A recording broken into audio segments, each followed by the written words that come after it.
वज़ीर-ए-आज़म नरेंद्र मोदी और श्रीलंकाई वज़ीर-ए-आज़म राजपक्षे ने की वर्चुअल दोतरफा सरबराही मीटिंग। भारत श्रीलंका ताल्लुकात में मजबूती पर हुआ गौर ख़ौस। पीएम मोदी ने कहा, पड़ोसी पहले पॉलिसी के तहत श्रीलंका को दी जाएगी तरजीह।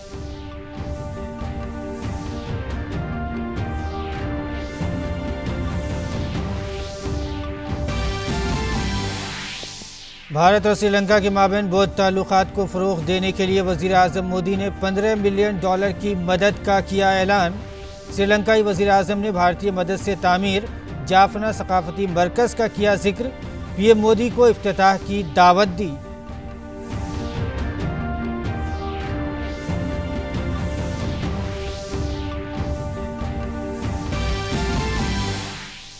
वज़ीर-ए-आज़म मोदी आज अक़वाम मुत्तहिदा जनरल असम्बली के 75वें इजलास से करेंगे खिताब। इजलास में कोविड-19 के खिलाफ मुत्तहिद काविशों पर रहेगा जोर। दहशतगर्दी के खिलाफ मजबूत आलमी कार्रवाई की हौसला अफजाई पर भी भारत का रहेगा जोर।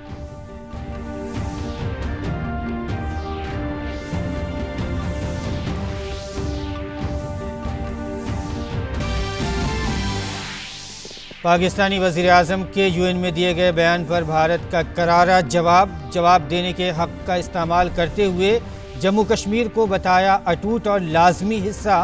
कहा, दहशतगर्दी का हर तरह से मददगार है पाकिस्तान।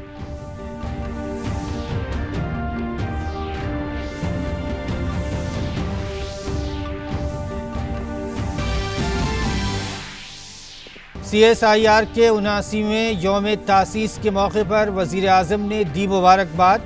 कोविड के खिलाफ लड़ाई में इदारे के अहम किरदार को सराहा। कहा, मुल्क में साइंस, तहकीकी और इख्तिराअत को आगे बढ़ाने में अहम हिस्सा।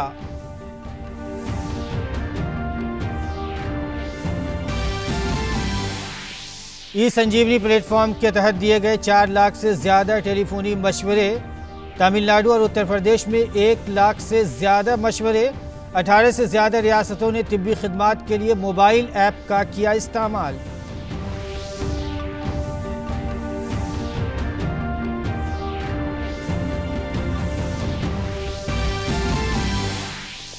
बीजेपी सदर जेपी नड्डा ने नई टीम का किया ऐलान। डॉक्टर रमन सिंह, वसुंधरा राजे सिंधिया, मुकुल राय, अन्नपूर्णा देवी, जय पांडा को बनाया गया नायब सदर। तेजस्वी सूर्या को मिली यूथ विंग की सरबराही।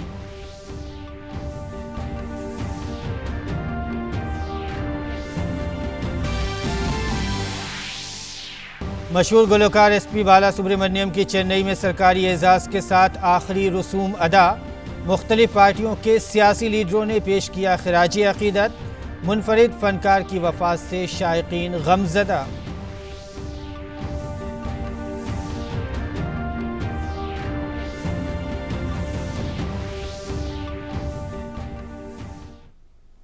नाजरीन आदाब, उर्दू ख़बरनामे में आपका खैर मकदम है। मैं हूँ मसरूर फैज़े। आइए ख़बरों पर तफसील से नज़र डालते हैं। बीजेपी के सदर जेपी नड्डा ने पार्टी के नए ओहदेदारों का ऐलान कर दिया है। नई फहरिस्त में 8 जनरल सेक्रेटरियों को जगह दी गई है। भूपेंद्र यादव, अरुण सिंह और कैलाश विजयवर्गीय को जनरल सेक्रेटरी के ओहदे पर बरकरार रखा गया है, जबकि राम माधव, पी मुरलीधर राव, सरोज पांडे और अनिल जैन की जगह नए चेहरों को शामिल किया गया है। दशयंत कुमार गौतम, डी पुरंदेश्वरी, CT रवि, तुनचुग और दिलीप सेकिया को जनरल सेक्रेटरी के ओहदे की जिम्मेदारी मिली है। कर्नाटक से लोकसभा में चुनकर आए नौजवान लीडर तेजस्वी सूर्या को पार्टी की यूथ विंग का सदर बनाया गया है। यह ओहदा पूनम महाजन के पास था। पार्टी ने 23 तर्जुमानों के नामों का भी ऐलान किया है। रुकने पार्लियामान अनिल बलूनी को चीफ तर्जुमान बनाया गया है।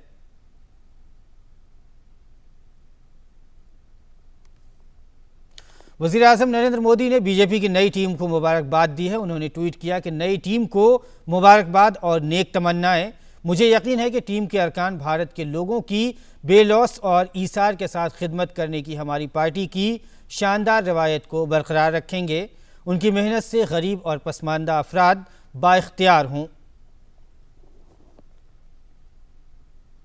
और इस पर मज़ीद तफसीलात के लिए आइए बात करते हैं अपने नामानिगार शैलेंद्र मिश्रा से। शैलेंद्र, बीजेपी की नई टीम का ऐलान कर दिया गया। जेपी नड्डा के सदर बनाए जाने के बाद इस टीम का ऐलान हुआ है। इसमें कौन से अहम नामों को शामिल किया गया है और किन को जगह नहीं मिली है, या जो पहले थे जिनको जगह नहीं मिली है? अभी नई हाँ शैलेंद्र, आपको हमारी आवाज़ मिल रही है? बिल्कुल, बताएं। जी शैलेंद्र, ये बताएं कि कौन से ऐसे नए चेहरों को इस बीजेपी की नई टीम में जगह दी गई है? जेपी नड्डा की जो नई टीम बनाई गई है उसमें किन चेहरों को जगह दी गई है, और कौन से ऐसे चेहरे जो पहले थे टीम में शामिल उनको जगह अभी फिलहाल नहीं मिली है?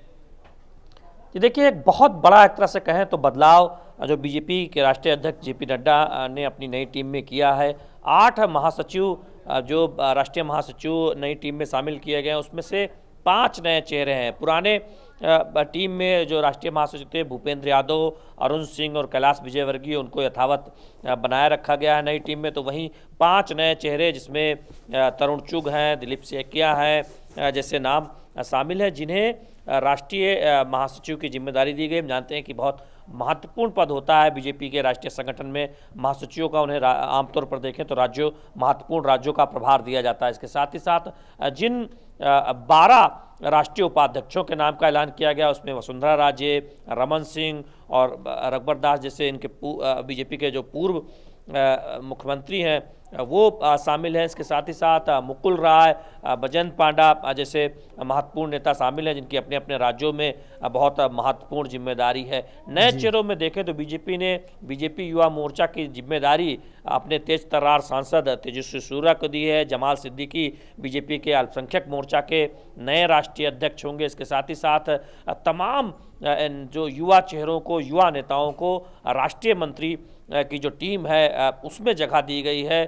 ऐसे 13 राष्ट्रीय मंत्री बनाए गए हैं। हरीश द्विवेदी का उसमें नाम है। इसके साथ ही साथ देखें तो विनोद सोनकर का नाम है, और तमाम जो तेज तर्रार चेहरे हैं, पंकजा मुंडे, स्वर्गीय गोपीनाथ मुंडे की जो बेटी हैं, महाराष्ट्र में एक महत्वपूर्ण बीजेपी नेता के तौर पर जानी जाती हैं, उन्हें राष्ट्रीय टीम में जगह दी गई। इसके साथ ही साथ विनोद तावड़े बीजेपी में देखें तो महाराष्ट्र में मंत्री रहे हैं पहले, और अब उन्हें राष्ट्रीय टीम में राष्ट्रीय मंत्री के तौर पर जगह दी गई है। तो बहुत सारे एक तरह से कहें तो बदलाव इस नई टीम में दिखते हैं, जिसमें युवा चेहरों को जगह दी गई है। और जहां से महासचिवों का सवाल है, कई जो पुराने महासचिव पुरानी टीम में थे, चाहे सरोज पांडे हो, मुरलीधर राव हो, राम माधव हो, उनको नई टीम में एक तरह से देखें तो बदलाव में उनकी जगह नए चेहरों को मौका दिया गया है। कुछ जो यथावत चेहरे हैं जिनको सब उसी पद पर जिम्मेदारी आगे कायम रहेगी, उसमें अनिल बलूनी जो राज्यसभा सांसद हैं, राष्ट्रीय मीडिया प्रभारी के तौर पर आगे एक बार फिर उनको जिम्मेदारी दी गई है। संजय मयूख राष्ट्रीय मीडिया सह प्रभारी के तौर पर अपना काम करते रहेंगे। अमित मालवीय जो सोशल मीडिया और आईटी सेल का प्रभार देखते हैं बीजेपी में, उनको एक बार फिर उस जिम्मेदारी को निभाने को कहा गया है। इसके साथ ही साथ राष्ट्रीय महामंत्री संगठन जो बीजेपी में बहुत महत्वपूर्ण पद होता है, बीएल संतोष जी उस पद पर अपनी जिम्मेदारी निभाते रहेंगे। इसके साथ ही साथ 3 जो सह संगठन मंत्री बनाए जाते हैं बीजेपी में एक तरह से सहयोग के लिए, वी सतीश, शिव प्रकाश और सौदान सिंह, उनको यथावत जिम्मेदारी नई टीम में भी सौंपी गई है। एक चीज और जानना चाहेंगे आपसे कि जिन राज्यों में, जिन रियासतों में इलेक्शंस होने हैं, जैसे कि अभी बिहार में होना है और मगरबी बंगाल में भी इलेक्शन होना है, उन रियासतों को, अगर उन राज्यों की हम बात करें, उनको मद्देनज़र रखते हुए कौन से ऐसे लोग हैं जिनको वहाँ की जिम्मेदारी दी गई है? ये देखिए, बहुत महत्वपूर्ण एक तरह से देखें तो जो चेहरे, जो बदलाव है वो टीम में दिखते हैं, और इन राज्यों को भी खास जगह मिली है। बिहार से देखें तो उपाध्यक्ष की टीम में राधा मोहन सिंह शामिल हैं। इसके साथ ही साथ हम जानते हैं कि अगर आप प्रवक्ताओं की टीम में देखें तो सैयद शाहनवाज हुसैन, राजीव प्रताप रूडी, सह प्रभारी मीडिया प्रभारी संजय मयूख भी बिहार से आते हैं। बिहार के कई नेताओं को अलग अलग पदों पर जगह दी गई है। इसके साथ ही साथ अगर आप बंगाल में देखें तो मुकुल राय जो बीजेपी की रणनीति के बहुत अहम चेहरे हैं पश्चिम बंगाल में, उन्हें उपाध्यक्ष के तौर पर अहम जिम्मेदारी दी गई है। तो बिहार हो, बंगाल हो या फिर तमाम अहम राज्य, उत्तर प्रदेश से तो कई नेताओं को देखें तो राष्ट्रीय मंत्री बनाया गया है। अलग अलग पदों पर एक तरह से देखें तो राष्ट्रीय टीम में जिम्मेदारी दी गई है। किसान मोर्चा के नए अध्यक्ष राजकुमार चाहर, हम जानते हैं कि इससे पहले पुरानी टीम में वीरेंद्र सिंह मस्त को ये जिम्मेदारी थी, अब नई जिम्मेदारी किसान मोर्चा के अध्यक्ष के तौर पर राजकुमार चाहर को हो। तो इस तरह के कई बदलाव बदलाव इस बीजेपी की नई टीम में देखने को मिलते हैं। हम जानते हैं कि बहुत दिनों से लंबित थी बीजेपी के राष्ट्रीय अध्यक्ष जेपी नड्डा के बनने के बाद ये कहा जा रहा था कि अपनी टीम में बदलाव करेंगे और आज इसका आखिरकार ऐलान कर दिया गया। जी शैलेंद्र, आपका बहुत बहुत शुक्रिया तमाम जानकारी के लिए। तो बीजेपी की नई टीम, नई पार्टी की जो नई टीम थी उसका ऐलान कर दिया गया है। जेपी नड्डा की नई टीम बना दी गई है। इस तमाम जानकारी के लिए शैलेंद्र आपका बहुत बहुत शुक्रिया। और हम आगे बढ़ते हैं बुलेटिन में। आज वज़ीर आज़म नरेंद्र मोदी और श्रीलंका के वज़ीर आज़म महिंदा राजपक्षे के दरमियान वर्चुअल बाहमी चोटी मीटिंग हुई।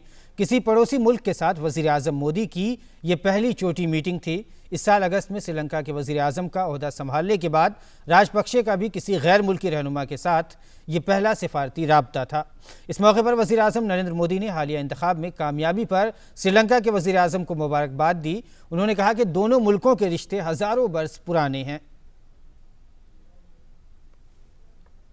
भारत और श्रीलंका के बहुमुखी संबंध हजारों साल पुराने हैं। मेरी सरकार की नेबरहुड फर्स्ट नीति और सागर डॉक्ट्रिन के तहत श्रीलंका से संबंधों को हम विशेष और उच्च प्राथमिकता देते हैं। भारत और श्रीलंका बिम्स्टेक, IORA, सार्क मंचों पर भी घनिष्ठ सहयोग करते हैं। आपकी पार्टी की हाल ही की जीत के बाद भारत और श्रीलंका संबंधों में एक नए ऐतिहासिक अध्याय को जोड़ने का बहुत अच्छा अवसर बना है। और वज़ीर आज़म नरेंद्र मोदी ने भारत और श्रीलंका के दरमियान बौद्ध सकाफत को फ़रोग़ देने के लिए $15 मिलियन की मदद का ऐलान किया है। वज़ीर आज़म मोदी और उनके श्रीलंकाई हम मनसब के दरमियान हुई वर्चुअल मीटिंग में इसका ऐलान किया गया।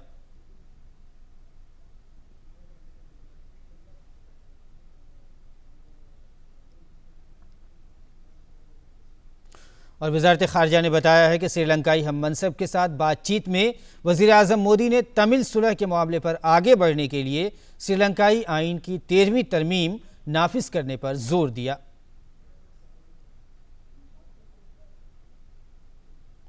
वज़ीर आज़म नरेंद्र मोदी आज अक़वाम मुत्तहिदा की जनरल असम्बली के 75वें इजलास से खिताब करेंगे। इजलास में भारत कई उमूर पर जोर देगा, जिसमें भारत का जोर दहशत गर्दी से मुकाबले में आलमी कार्रवाई की हौसला अफजाई पर होगा। भारत पाबंदी कमेटी में इदारों और अफराद की लिस्टिंग और डिलीटिंग की कार्रवाई में मज़ीद शफ़ाफ़ियत पर जोर देगा। पायदार तरक्की और माहौलियाती तब्दीली से मुतालिक उमूर पर भी भारत अपनी फ़ाल शराकत दारी जारी रखेगा। सेहत खिदमात फराहम करने वाले के तौर पर अपने किरदार की हौसला अफजाई करते हुए भारत कोविड-19 के ख़िलाफ़ आलमी ताउन में अपने किरदार को उजागर करेगा। भारत ने 150 से ज़्यादा ममालिक को ताउन फराहम कराया है। 2020 में ख़वातीन पर चौथे आलमी इजलास की 25वीं सालगिरह भी होने वाली है। ऐसे में भारत ख़वातीन की क़यादत वाली तरक्की से मुतालिक हुसूलियाबियों और अपने अज़्म का इयादा करेगा।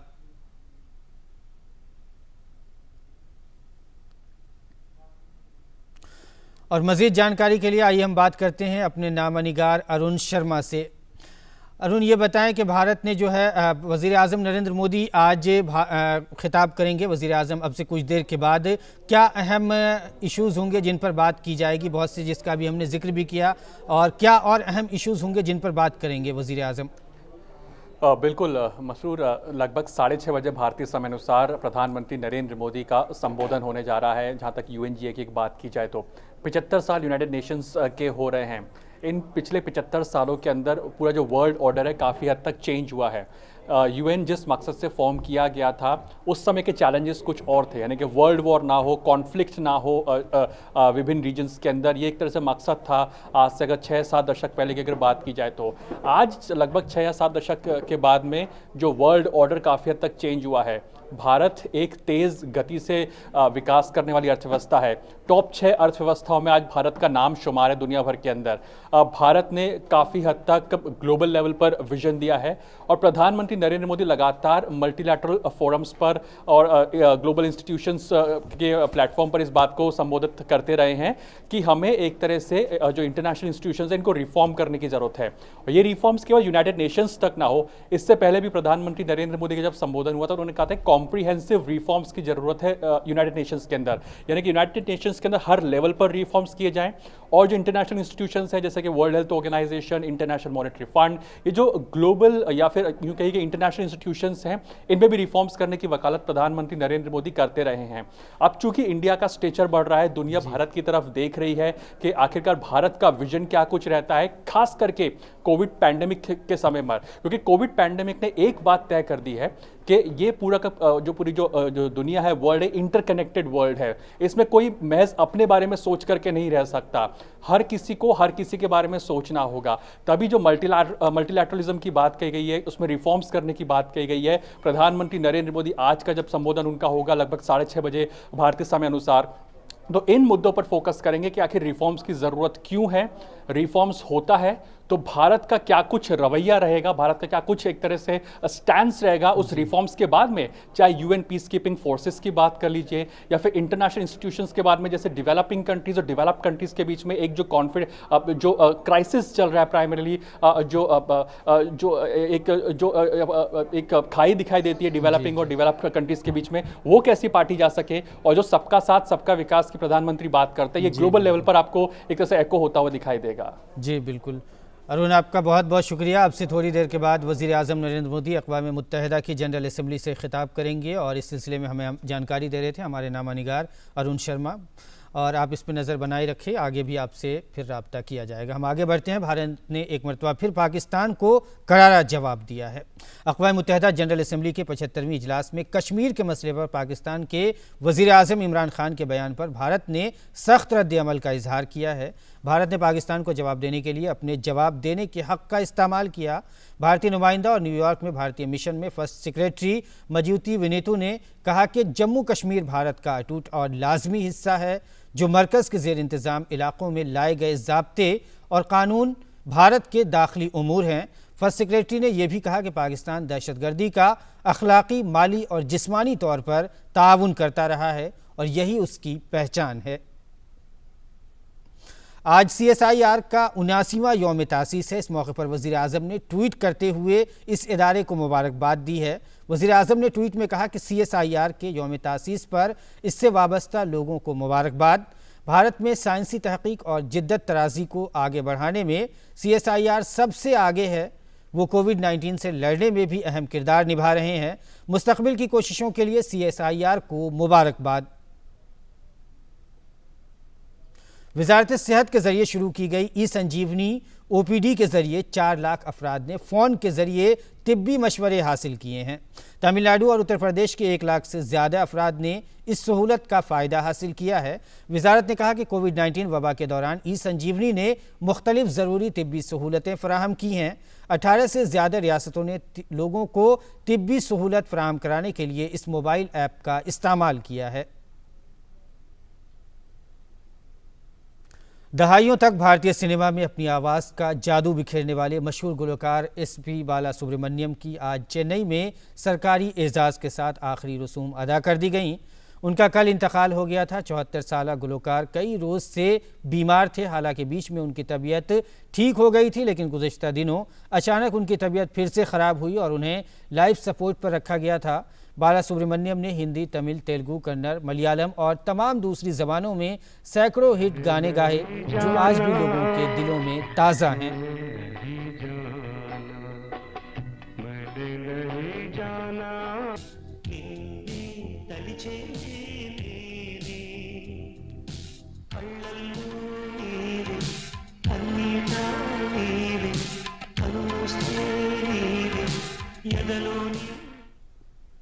अंबाला में किसानों की एक तंजीम के एहतजाज की वजह से फ़ौज को अपना काफ़िला रोकना पड़ा।